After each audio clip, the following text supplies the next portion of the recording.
On this trip, I'm testing 4 winter camping gear items that you've probably never seen before and potentially have never even heard of. Everything from this down jacket and pants, which is the warmest set I've ever tested, to a unique at-camp entertainment device, to winter boots with a trick up their sleeve. Trips like this where I'm taking gear out is how I like to share my first impressions of it. It is where I determine whether the gear is worth testing further or if it's getting returned or put in the junk bin. And tomorrow morning, as we're hiking out, I'll let you know which gear I'm liking and which gear has a little bit to be desired. Mid-camp, I got my tent pad all stomped out, so I'm gonna wait for the snow to harden before fully setting up camp. As we wait, let's talk about 2 of the items that I was testing on the ski-in. One of them was the boots that I'm wearing right now, and then the other is the jacket and the pants that I'm wearing that acted as my outer layer and my shell layer as a skiing. The boot is the Baffin Borealis, and what makes it cutting edge is that it's a lightweight winter boot, but with a removable liner. And why that matters is that most of the time, you're not seeing removable liners unless it's in a really big, heavy expedition boot. And the reason a removable liner is good on a winter trip is that you can take your liner out and then put it inside of your sleep insulation, whether that's your sleeping bag or quilt, whatever you're using, in order to dry them out and keep them warm so that when you go to put your boots on in the morning, they're not all stiff and the sweat that you put into them the day before isn't all frozen. On the ski-in, I was really testing how comfortable the boot was, how it worked with the ski system that I'm using. So these are called ski shoes. So it's basically like an alpine ski touring system meets snowshoes. You can use them with basically any winter boot or kind of big burly hiking boot. And the combination of the heel on the binding that lifts up and then the material on the bottom of the ski that provides grip and glide in the snow makes it so that you're able to traverse snowy environments really, really quickly and easily. And the boot passed that test. They're an insanely comfortable boot. They're made so as your foot kind of heats them up, they mold to your foot, and I'm finding them extremely comfortable. They are hugging my foot really nicely. I'm not feeling any pinch points. I'm not feeling any constriction, but they're also providing a lot of support and kind of grip as I'm skiing down little spots and going through the more complicated terrain. The other thing I was testing was how warm there. It was about -5 degrees Celsius on the ski-in, and I was toasty warm in these boots. They might actually be too warm for a high exertion activity like skiing when it's only -5. But now that we're at camp, there's a couple more things that I want to test out. One of them being, are they warm enough to just wear around camp? I didn't bring my normal camp booties, so that's a bit of a risk. For my outer shell layers, I'm using the Mountain Hardwear Chalkstone Softshell jacket, and then the Outdoor Research Cirque 3 pants. So both of them are soft shell, and what that means is that there's no waterproof breathable liner. And why that's cutting edge is that most of the time you'll hear that you need a waterproof breathable liner. Gore-Tex seems to have people brainwashed that they are the be-all end-all, especially in winter activities, but you don't necessarily need that because it's not like it's going to be raining, and the only time I really think a waterproof breathable membrane is necessary is if you're in spring conditions where the snow is very wet. But right now it's cold, it's dry, and what a soft shell allows you to do is do a high exertion activity like I did today and allow moisture to escape from the system a lot more easily than with a waterproof breathable liner. Because let's be honest, those liners are not breathable. And what I like about this jacket and this pant combination is that they still have a lot of the features that I really like with winter shells. So you have 2 chest pockets that you can store things in and you can keep them warm, easy to access them throughout the day. And then you also have 2 hand pockets, 2 drop pockets on the jacket. The pants are a little bit more minimal. They don't really have anything going for them except for a guard on the cuff, which is really nice because if you're skiing, you can cut those up. But they do have 1 nice big pocket and then 2 hand pockets for storing things. The thing that I wanted to test on the ski-in was how well I was able to regulate temperature with this soft shell combination. Underneath them, I'm just wearing mesh base layers, which I know are really great for regulating temperature. But what I was a little bit hesitant about with both this jacket and pants is that they don't have any mechanical ventilation. Other than the center zip on the jacket, there's no pit zips, no thigh zips on the pants. And that's usually essential for mesh base layers because you really need to be able to let air in and disturb the air pockets in the mesh in order to kind of cool off. And I had some interesting results with my testing on the ski-in. For the majority of the ski, I was going at a nice steady pace, and I found that I'd start warming up, I'd sweat a little bit, and then the breathability of the jacket and pants would let in enough air that it would cool me off, and then I'd kind of just really stay in a nice, balanced, thermoregulated state. But then there's a couple times where I picked up the pace, kind of pushed it a little bit, got a little bit more sweaty, and that's where not having mechanical ventilation really started to fail. At -5 degrees Celsius, I started to overheat and I had to open up the center zip on my jacket and take off my sunglasses because they're starting to fog up. I just started producing way too much heat and I wasn't able to dump it fast enough without pit zips and thigh zips on the pants. And that has me thinking, because as I was researching soft shell jackets and pants, there's two different combinations that I was really curious about. This one that I'm wearing right now, and then another one made by Black Diamond that I'm going to test on a future trip. That one, the jacket and the pants both have pit zips and thigh zips in order to dump heat with mechanical ventilation, but they're missing some other features. But it might be a trade-off, and maybe I don't end up missing some of the features that this jacket pant combination has, and I end up valuing the mechanical ventilation a little bit more. What I think is probably going to happen is that I'm going to like this setup for colder trips, kind of around minus 10 degrees Celsius or colder. I'm probably going to reach for this. And then once we test the Black Diamond, we'll see what that's like, but I have a feeling that I'll like that one closer to around freezing. Looks like my tent pad has hardened up. So I'm gonna get my tent set up and then I'm gonna get into my down there. So I'm starting to get a chill. The temperature's dropping very quickly as the sun goes down. And I'm very curious to test out these down pants and jacket. It's made by Stellar Equipment. It's the Expedition Guide down system that they have. And what makes it cutting edge is that it has an insane warmth to weight ratio. This jacket and these pants have all the features that I want with none of the ones that I don't need, because I'm not hiking Everest. I'm not going to the top of Everest, I'm not dealing with oxygen deprivation and stuff like that. That's 2 chest pockets on the jacket, drop pockets on the inside, 2 hand pockets, nice hood. And then the pants just have a couple pockets as well, and then full zip, so it's easy to get in and out of them if you're still in your boots. Like I said, the price and weight are pretty high. The entire system costs $1,750, with the jacket costing $1,000 and then the pants costing $750. The jacket's weight isn't crazy, but it is right at a kilogram. And then the pants are 843 grams. That's for the size large that I'm wearing right now. The jacket seems pretty warm and pretty lofty, but the pants are probably the standout thing and the one that's the craziest to me. These things are just so lofty, so bulky, and so warm. Stellar says that this jacket pant combination can keep you warm down to minus 30 degrees Celsius. I'm not sure if they're testing that static or moving around. We're gonna find out this winter. But on this trip, I want to see if the weight is worth the warmth that I get out of this. Right now it's about minus 15 degrees Celsius and it's supposed to get down even colder. So it should be a good test of this. If I am toasty warm just in my base layers, because I just took off my pants and jacket and then put on my base layers, then I think that's a pretty good start. And then I'm gonna have to take this system out in even colder temperatures to see how low I can push it. So I'm gonna get my dinner going, spend some time around camp. I'll keep you updated how warm I am. Right now my feet are still toasty warm in my boots, so that's a good sign, but the temperature's only going to keep dropping. And then tomorrow morning I'll let you know what I think could be improved, particularly with the jacket, because there's already some things that I'm noticing. Dinner's ready. I use the drop pockets inside the jacket to keep it warm, and it's always nice to have a nice hot dinner on a winter camping trip. I'm gonna eat my meal here, sit around camp basically until I start feeling a little chilly or bored, and then I'm gonna hop into the tent and start some entertainment. And that's the fourth item that we're gonna be talking about, is the way that I'm gonna be spending the night, the 15 and a half hours in the dark. Getting ready to head to bed now. Still not cold.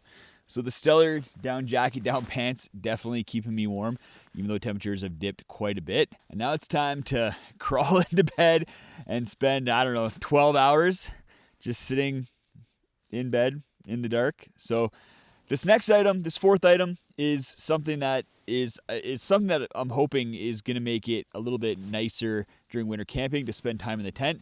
And that's the Atotech Caveman TV.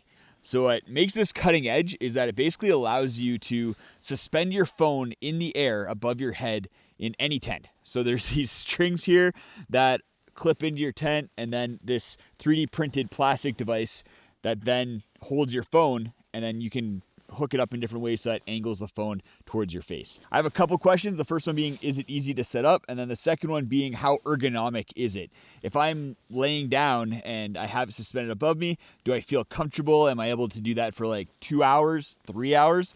I got a bunch of movies downloaded, a bunch of YouTube downloaded, so let's get this thing set up and we're gonna find out. I got changed into my sleep clothes as well, so I'm nice and loungy for when I'm starting to watch some sort of movie or TV show. So let's get this thing hung up. It comes with this string and then 2 carabiners on either end in order to hook it up to things. I think I want it sitting right here at an angle like that. So that's facing my head end over there, and I'm not having to like strain my neck and look forward too much. I can just kind of look up. I don't think there's any other hooks for it. So that's gonna have to do. And then you loop it through these little hooks right here to whatever angle you then want it to sit at. So I'm gonna lay down and see how if that's gonna work. Yeah, okay, that's gonna work. As far as ease of setup, I think I'll get better at it. And then I think if you only had one tent that you're using it in, you can just get it all dialed in and then just throw it up really easily. But I do like this.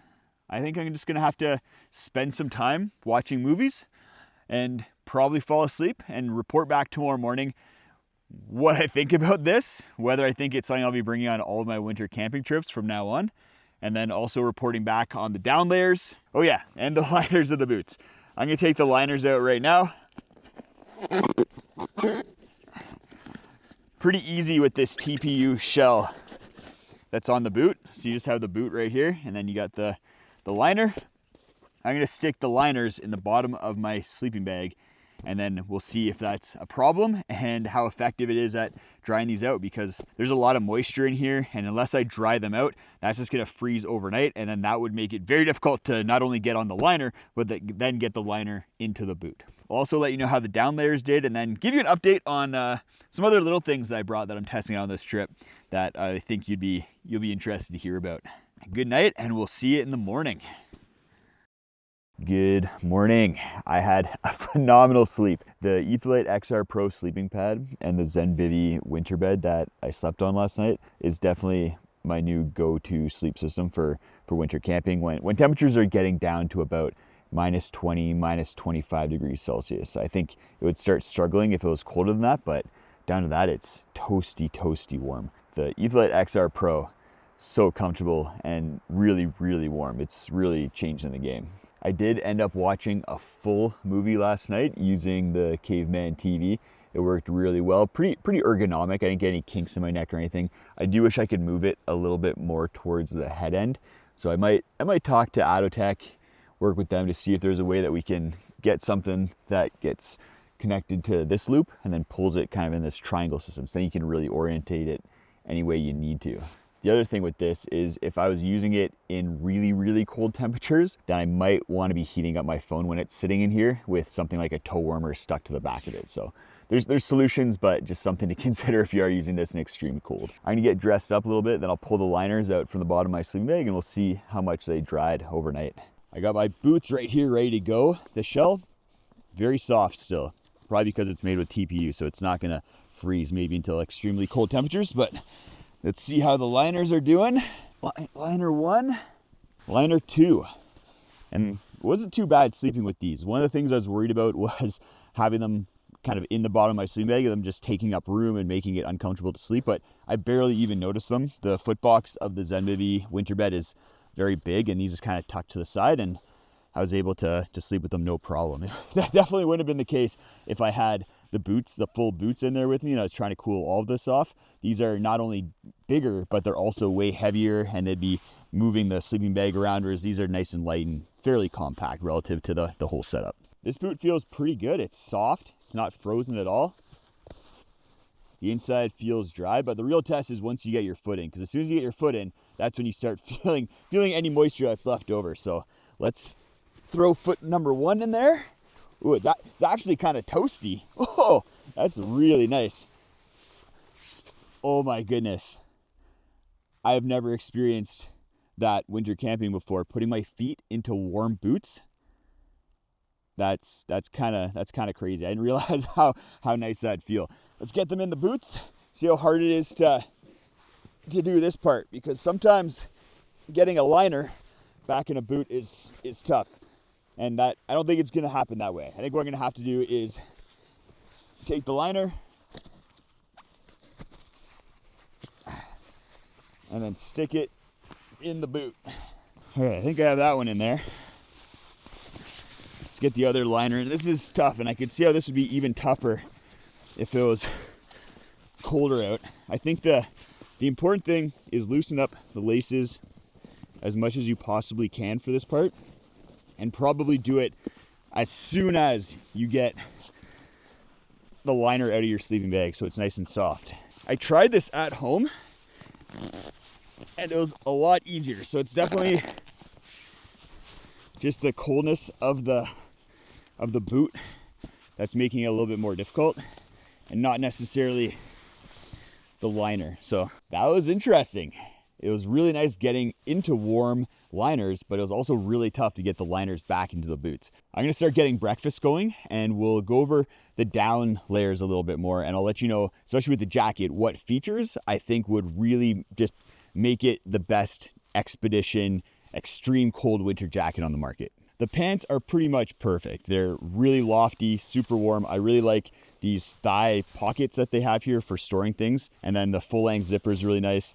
The only change I'd make, like I mentioned yesterday, is the material that they're made of.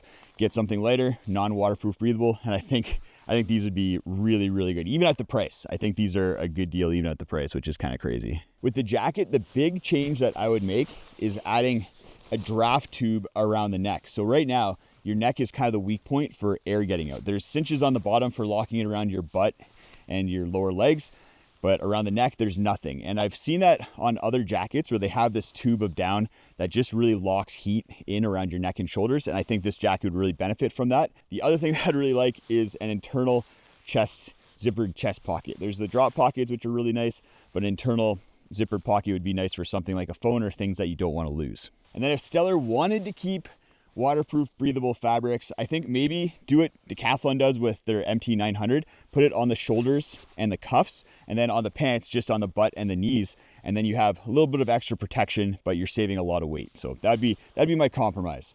The other thing that you guys might be wondering is, for such big, heavy down, extreme down products, how compressible are they and how much space are they taking up in my pack? Surprisingly, not that much. I have one of these Zenbivy pack liners here that compresses down really nicely. I have the pants in here right now. I'll get the jacket in and then I'll show you how small they compress down. These stuff sacks or pack liners are really cool because they have a valve, one-way valve right there. So as you kind of compress them down, air gets pushed out but doesn't come back in.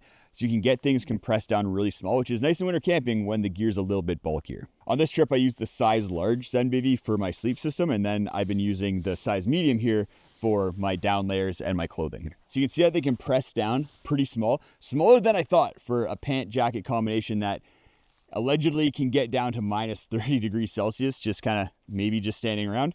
So pretty good. And it makes a big deal because if these were bulkier, then I wouldn't bring them on as many trips, but because of how much they compress down, I'm more likely to bring them on a trip, even if temperatures aren't getting down to extreme lows. I'm gonna finish getting packed up here, then we'll hit the trail, and I'll let you know what gear I think is worth testing further and what gear might not be. This test trip was interesting. Every piece of gear had this kind of thing that made it shine, but then also some compromises. The boots are some of the most comfortable winter boots that I've ever put on my feet, and I love the fact that I can take the liners out and keep them warm and dry over the course of the night, but they seem to have this sweet spot for temperature that I need to test more. I love the Caveman TV, and I'll probably be bringing it on all of my winter trips from now on, especially solo ones. There's just some tweaks I want to make to it, so I'm going to be reaching out to Adatech to see what we can do about that. The soft shell layers were great. I especially liked all the pockets on the jacket.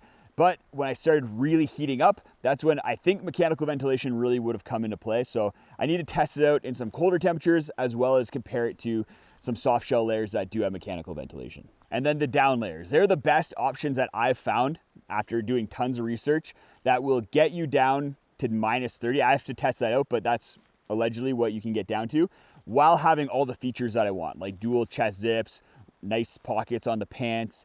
There's other options out there that are as warm, but they don't have the feature set. That being said, there are some things with the Stellar jacket and pants that I would change, and maybe that's something that they'll do down the road, maybe make like an ultralight version of the Guide Expedition, but we'll have to wait and see on that one. As it stands, I'm gonna keep testing them out. Maybe a company will come out with something that I like better, but right now it's probably what I'm gonna be using for my extreme cold expeditions. I'm not sure if it's the kind of trips that I'm doing where I'm heading out self-supported to spend nights in the backcountry in the wintertime at temperatures that most people in the world never see, but I constantly find that winter gear has some sort of compromise, and this trip definitely highlighted that. Or maybe it's the fact that there's not a lot of people spending 30 days winter camping in these kind of conditions, so the gear hasn't been dialed in quite as much, and because that's more geared towards mountaineering. If you're interested in all of the gear that I used on this trip, because I did use some really cool stuff like my sleep system, this hat, my sunglasses, I'll have my full Pack Wizard gear list linked down in the video description, as well as all of the specific items that I tested and talked about during the trip. Go check out this video where I push my limits over the course of a 4-day trip, where I pack raft down whitewater and really test my limits with my abilities to paddle whitewater and spend nights on river trips like that.